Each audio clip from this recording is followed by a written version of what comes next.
ఏ రాష్ట్రంలో లేని విధంగా తెలంగాణ ప్రభుత్వం కొత్త క్రీడా పాలసీలో నగదు ప్రోత్సాహకాలను భారీగా పెంచింది. గతంలో ఒలింపిక్స్ లో స్వర్ణం సాధిస్తే ఇచ్చే 2 కోట్లను తాజా పాలసీలో 6 కోట్లకు పెంచారు. ఆసియా క్రీడల్లో పసిడి పతాకం గెలిస్తే ఇచ్చే 30 లక్షలను 3 కోట్లకు గణనీయంగా పెంచారు.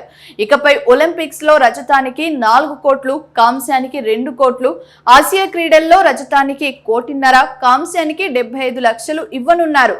కామన్వెల్త్ క్రీడలకు గతంలో స్వర్ణానికి 25 లక్షలుండగా తాజాగా 1.5 కోట్లకు పెంచారు. ఇకపై ఒలింపిక్స్ లో రజతానికి 4 కోట్లు, కాంస్యానికి 2 కోట్లు, ఆసియా క్రీడల్లో రజతానికి 1.5 కోట్ల, కాంస్యానికి 75 లక్షలు ఇవ్వనున్నారు.